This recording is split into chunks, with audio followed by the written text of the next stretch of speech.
बिस्मिल्लाहिर्रहमानिर्रहीम, अस्सलाम वालेकुम। रावलपिंडी में हेपेटाइटिस के खात्मे के लिए शुरू किए गए प्रोग्राम की तकरीब मुनक्किद हुई, जिसमें सूबाई वज़ीर सेहत बराए primary health Punjab doctor Jamal Nasir और कई समाजी शख्सियात ने शिरकत की। इस तकरीब की मुकम्मल फुटेज अनसेंसर फुटेज आपके लिए पेश खिदमत है। मैंने सर, अगर आपकी परमिशन हो तो मैंने स्टाफ की 2 रिक्वेस्ट आपको करनी थी।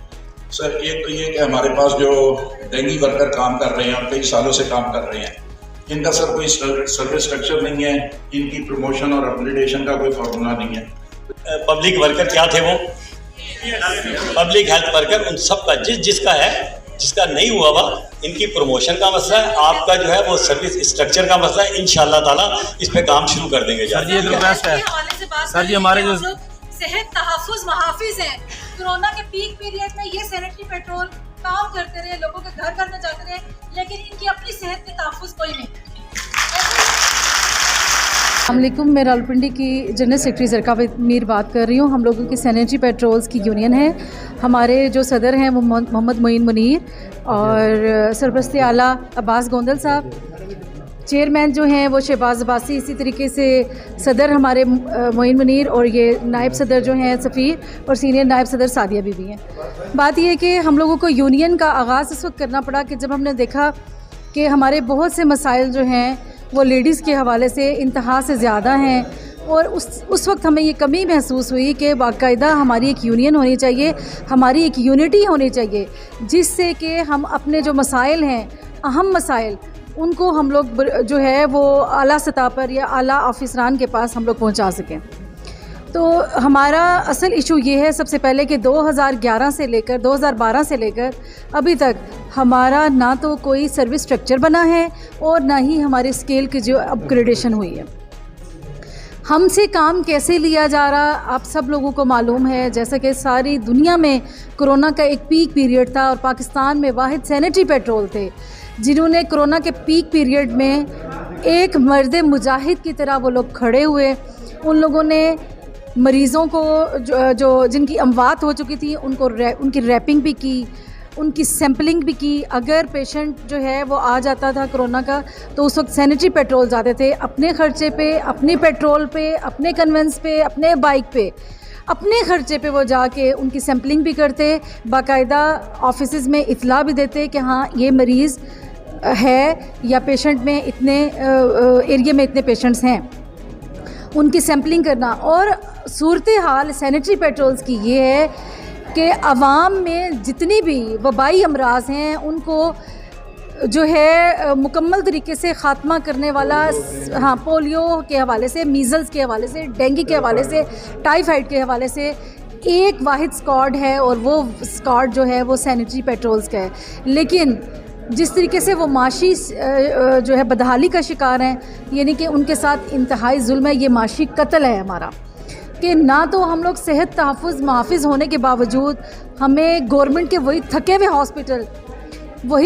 हॉस्पिटल हमारे लिए हैं। अगर वहाँ पे कोई सहूलत नहीं है तो दैन हम लोगों को बाहर जाना पड़ता है। मैं हैरान हूँ कि वो सेहत तहफ़्फ़ुज़ मुहाफ़िज़ जो कि लोगों के सेहत के मुहाफ़िज़ हैं, उनके लिए गवर्नमेंट के पास कोई स्ट्रक्चर नहीं है। उनका खुद जो बुनियादी स्केल है काम वो 9वें स्केल का कर रहे हैं। आप लोग जैसे और PLW वगैरह उनको पेट्रोल वगैरह प्रोवाइड किया जाए। सर जी वो फील्ड में यार बहुत बातें शुरू होगी, बाकी सर जी ये तो मेन काम है ना सर जी। जी मैम, उन्होंने माइक बंद कर दिया था। मैं उनके पास मैं इसीलिए गई थी उनके पास कि लेडीज़ के हवाले से कि इनको मैं इनसे बात कर रही थी, यही मैंने उनको क्वेश्चन किया कि लेडीज़ जो यहाँ पे काम करती हैं, हेल्थ वर्कर्स जो हैं, इनको हेल्थ एक कार्ड इशू कर दिया जाए जो सेहत कार्ड होता है जिस तरह से, तो इस तरह से होना चाहिए। तो हाँ जी, आप उसके बारे में क्या कहेंगे? बिल्कुल, हम लोग लास्ट टाइम पे हम बात भी यही कर रहे थे जब मिनिस्टर साहब एकदम से उन्होंने कहा ये बहुत ज़्यादा क्वेश्चनिंग स्टार्ट हो चुकी है तो वो निकल गए। मेरा मौक़िफ़ यही था कि मैं वर्कर्स को यही कहूँ कि उनको सेहत कार्ड दिया जाए जो एक कहते हैं कि एक स्पेसिफिक हमारे लिए एक चीज़ हो कि ताकि वर्कर ईजीली जाके अपना इलाज मुआवजा किसी भी अच्छे, जैसे होता है कि कहीं ना कहीं साइन किया जाता है, हर गवर्नमेंट जो है ना कोई भी डिपार्टमेंट है वो अपने वर्कर्स को अलॉट करती है, तो हम भी ये चाह रहे थे कि हमारे वर्कर्स को भी इस किस्म का कोई कार्ड अलॉट किया जाए ताकि वो तकलीफ़ से बच सकें। जी जी। और क्या प्रॉब्लम्स हैं आपकी, आप प्लीज़ मुझे बताएंगी, क्योंकि मेरा प्रोग्राम आवाम की आवाज़ है तो मैं आप सबकी आवाज़ पहुंचाना चाहती हूं। बल्कि मैंने उनसे यही क्वेश्चन भी किया कि हेल्थ कार्ड इशू किया जाए आप लोगों को, तो वो उन्होंने इग्नोर किया और वो चले गए। तो इस हवाले से आप लोग क्या कहेंगे कि वो हमेशा जी उसके साथ जी अस्सलाम वालेकुम, मैं न्यूट्रिशन सुपरवाइज़र हूँ, ठीक है। मैं सिर्फ यही कहूँगी कि अगर वर्कर्स को जो है ना, अगर कोई भी फील्ड में हादसा पेश आ जाए तो हमारा जो डिपार्टमेंट है ना वो फुल सपोर्ट करे उस वर्कर को, और अगर अल्लाह ना करे उसकी कोई मतलब वो डेथ हो जाए तो उसके बाद उसकी फैमिली को जो है वो कुछ ना कुछ ज़रूर दिया जाए जैसे कि बाकियों को दिया जाता है। तो आप लोगों को कोई फैसिलिटी नहीं दी जाती, कोई भी नहीं, कुछ नहीं दिया जाता? पेमेंट कितनी दी जाती है आपको? पेमेंट के हवाले से बताएंगे। ऑलमोस्ट 26,500 सैलरी है जी, जो कि इस महंगाई के दौर में मतलब ना मामूली सी चीज़। सबकी बराबर इतनी सैलरी है कि डिफरेंट है सबकी? नहीं, सबकी सेम है। उसके अलावा कोई फैसिलिटी नहीं है, कोई मेडिकल वगैरह कुछ नहीं आप लोगों को दिया जाता? देर सवेर हो जाए कन्वेंस के पैसे और सारे खाने पीने के और सब नहीं। जी मैम, लेडीज़ के जो इश्यूज़ हैं, कुछ कंप्लेन वगैरह कर रही थी, तो उस हवाले से आप उनके लिए कितनी की हेल्प कर सकती हैं? लेकिन अगर उनकी आवाज़ आगे तक पहुंचानी हो तो उसके लिए आप कितना के कोऑपरेट करेंगी? बिल्कुल, जिन लोगों से मेरा रब्ता है और चूँकि बहुत क्लोजली लिंक्ड हूँ मैं CEO हेल्थ के साथ, डायरेक्टर हेल्थ के साथ, तो डेफिनेटली जो भी इनके मसाइल हैं हम उसके बारे में ज़रूर बात करेंगे। मैं जहाँ भी आवाज़ उठा सकती हूँ उठाऊँगी जी, क्योंकि उनके इश्यूज़ हेल्थ कार्ड के हवाले से थे, उनके कुछ इश्यूज़, कुछ उनकी सैलरीज़ के हवाले से, कुछ ओवर टाइम के हवाले से, क्योंकि कभी उनको बहुत टाइम लग जाता है, कन्वेंस वगैरह जो है उनको वो नहीं प्रोवाइड की जाती, तो उसके हवाले से भी आप कुछ यानी आगे तक बात पहुंचाएंगी उनकी? जी, मैंने अपनी स्पीच में भी यही कहा था कि इंटरनेशनल लेवल पे भी मैंने ये बात हमेशा की है कि हमारे फ्रंट लाइन वर्कर्स बहुत अंडरपेड हैं, और हम जो इतनी इन्वेस्टमेंट करते हैं ऊपर के कैडर के लोगों के लिए, जिनमें मैं भी शामिल हूँ, लेकिन हमें असल इन्वेस्टमेंट उनमें करनी चाहिए जो कि एक्चुअली घर घर जाके वो काम कर रहे हैं और डिजीज़ ख़त्म कर रहे हैं। तो टीम को मेरे ख्याल से आप क्या कहती हैं मैम, कि टीम अगर आपकी मजबूत तभी होगी जब वो आपसे खुश होगी, तो उसके हवाले से आप क्या कहती हैं? लेकिन टीम खुश तब होगी और वो अच्छा काम तब करेगी जब उनको बाकी मसाइल नहीं होंगे, उनको फाइनेंशियल मसले नहीं होंगे घर में, वो अपने बच्चों को अच्छे से पाल सकते हैं, उनके लिए रिसोर्सेज पैदा कर सकते हैं और उनकी हेल्थ सेफ है, तब वो सबसे अच्छा काम करेंगे। जो लेडीज़ हेल्थ वर्कर्स हैं उनसे मेरी बात हुई तो उनके काफ़ी इश्यूज़ हैं, क्योंकि वो लोगों को यानी अवेयरनेस प्रोवाइड करती हैं, लेकिन उनकी अपनी बहुत सारी प्रॉब्लम्स हैं। वो कह रही थी कि उनको हेल्थ कार्ड चाहिए और यानी गायना प्रॉब्लम और दूसरी यानी उनको जो होते हैं इश्यूज़ होते हैं, तो इस हवाले से उनको भी के लिए, क्योंकि as a CEO Rawalpindi lady health एक वर्कर को हमने डॉक्टर्स बना के दिए हैं, जिसको जिस हॉस्पिटल में वो जाना चाहती है गवर्नमेंट सेक्टर में, सारों को मैंने खुद अपने हाथों से डॉक्टर साइन किए हैं। जो उनका लोकल एक डॉक्टर है बेसिक हेल्थ में, उनको डायरेक्शन दी है कि भाई आप इनके एप्लीकेशन को फॉरवर्ड करें। मैंने DHO साहबान को डायरेक्शन दी है कि कोई भी लेडी हेल्थ वर्कर आपके पास ट्रीटमेंट के लिए आए, उसका फंडामेंटल राइट है, उसके लिए कंप्रोमाइज़ नहीं है। जी, वो कह रही थी, क्योंकि कुछ लेडीज़ से मेरी बात हुई, वो कहती है हमारे बेसिक छोटे छोटे टेस्ट हैं बस वो होते हैं, तो अगर हेपेटाइटिस वगैरह अगर उनको हो जाए, कोई ऐसी यानी बीमारी हो जाए तो उसकी ट्रीटमेंट। मैं आपको गुजारिश करूँ कि लास्ट टाइम ये कि हम ये तो 3-4 साल से हम इतना इसी में एक्टिव हैं, हर हमारे तहसील हेडक्वार्टर अस्पताल में हेपेटाइटिस C के काउंटर बने हुए हैं, आज भी हैं, और वहाँ पे PCR के लिए जाते हैं, PCR भी बोलते हैं, उसमें 1 टका खर्च नहीं है। अभी ये तो हमने जो 4 मतलब UC में काम शुरू किया, ये तो अभी बहुत बेहतरीन काम है। इससे पहले भी हमारे हर THQ लेवल पे हेपेटाइटिस B C की टेस्टिंग होती है, उसकी ट्रीटमेंट भी फ्री है।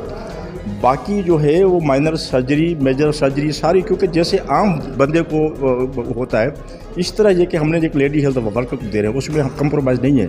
मैंने आपको रिक्वेस्ट की कि ये फंडामेंटल राइट है, और फंडामेंटल एक राइट में कंप्रोमाइज़ ही नहीं है, सारों को ट्रीटमेंट मिलती है और किसी को शिकायत नहीं है। जी, और सैलरीज़ के हवाले से भी वो कह रही थी कि पेमेंट बहुत कम होती है, और अगर बहुत देर हो जाए उनको तो कोई ओवर टाइम वगैरह कुछ नहीं दिया जाता। नहीं, मतलब ये है कि सैलरी के हवाले से तो हमारे मिनिस्टर साहब ने अभी बात की कि उनकी सैलरी ये कि मतलब बढ़ाने के लिए भी बात की है। मिनिस्टर साहब ने उसके मतलब ग्रेड की बात की है, उनका ग्रेड भी ये कि अब किया हुआ है। हमारे जो लेडी हेल्थ जो सुपरवाइज़र हैं उनका ग्रेड भी अप हुआ है, तो चीज़ें तो अब स्मूथ हो रही हैं। तो इसको कितना के टाइम लगेगा, यानी पूरा साल तो नहीं लग जाएगा? नहीं, साल नहीं, मतलब ये कि मेरा ख्याल जिस तरह हमारे मिनिस्टर साहब जो है जिस तरह काम कर रहे हैं बहुत एक्टिव हैं, वो मतलब जायज़ काम तो मतलब वो खुद जाके बैठ जाते हैं। ये हमारे मिनिस्टर हेल्थ की इतनी बड़ी क्वालिटी है कि जायज़ काम के लिए वो उनको अगर कहीं जाना पड़ता है तो वो कहते हैं जी आज मुझे करके, आज वो जो हमें भी काम करते हैं मिनिस्टर, वो कहते हैं जी मुझे अभी 2 घंटे में रिपोर्ट करो, मुझे सुबह को रिपोर्ट करो। वो जो काम करते हैं हमसे रिपोर्ट मांगते हैं, ये एक विजन फॉर ऑल है। मिनिस्टर साहब सारों से रिपोर्ट मांगते हैं, उन्होंने ये काम मतलब ये लिया है, तो आपको बहुत जल्द इसकी खुशखबरी देंगे इंशाल्लाह इंशाल्लाह। Thank you so much sir, thank you so. मैं DH में जो है वो हिफ़्ज़ान सेहत के हवाले से और जितना इन्फोर्समेंट का जो वर्क है वो सारा मेरे ज़िम्मे है। और डेंगू के हवाले से जो है हम ड्यूटीज़ कर रहे हैं। मेरे जितने भी हेल्थ इंस्पेक्टर्स हैं वो डेंगू के हवाले से लोगों के चलान करते हैं, FIR देते हैं और सीलिंग वगैरह जो है वो प्रोसेस कर रहे हैं। तो पिछले जो हमारा सीज़न था डेंगू का, उसमें जिन लोगों ने वायलेशन की थी उसमें तकरीबन हमने 3000 से अबव FIR रजिस्टर्ड करवाई हैं। और अभी भी हमारी जो है तकरीबन जो है वो 70-80 FIR रजिस्टर्ड हो चुकी हैं। तो ये हमारा जो अभी रिसेंटली जो हमारा ये फंक्शन हुआ है, इसमें जो है हमारी एक डॉक्टर निधि है जिन्होंने ये अमेरिका की मदद से जो ये प्रोग्राम हेपेटाइटिस के ख़िलाफ़ लॉन्च किया है। हेपेटाइटिस को हमारी 4 UCs है उसको फ्री जोन करने के लिए उन्होंने ये प्रोग्राम लॉन्च किया ताकि लोगों को जो है वो हेपेटाइटिस से बचाया जाए। क्योंकि हेपेटाइटिस जो है वो इस वक्त जो है वो बहुत ज़्यादा बीमारी जो है लोगों में आम हो चुकी है। हेपेटाइटिस B है, C है, और इसमें जो हेपेटाइटिस C है उसके तो अभी तक जो है वो इसकी मेडिसिन भी नहीं आई है मार्केट में। तो ये अभी चूँकि जब इनिशियल स्टेज होती है तो इसको ट्रीटमेंट किया जा सकता है, इससे बचा जा सकता है। तो इसमें जो है ये ज़्यादातर जो है क्वैक से, डॉक्टर से, हॉस्पिटल से ये ज़्यादा ट्रांसमिट होती है। इसमें बार्बर सैलून्स हैं, उनकी वजह से ये ट्रांसमिट होती है दूसरे लोगों में। तो हम इस हवाले से हाइजीन के हवाले से भी हम बहुत ज़्यादा अमली इक़दाम कर रहे हैं। फील्ड में जाके जो है वो इनकी इंस्पेक्शन करते हैं और हेल्थ एजुकेट कर रहे हैं लोगों को। और इसके अलावा जितने भी शॉपकीपर्स हैं उनको भी हम जो है मोटिवेट करते हैं। अगर कोई वायलेशन करते हैं तो हम उनको जो सज़ा भी देते हैं। तो ये इंशाल्लाह जो है हमारी ये कोशिश है कि हम जो है इसको हेपेटाइटिस जो फ्री जोन जो है रावलपिंडी को बनाया जाए। उम्मीद है आपको मेरा ये प्रोग्राम पसंद आया होगा। इसी तरह के अनसेंसर प्रोग्राम देखने के लिए मेरे चैनल 20 को सब्सक्राइब करना ना भूलिएगा। फरहानाज़ को इजाज़त दीजिए। अल्लाह हाफ़िज़।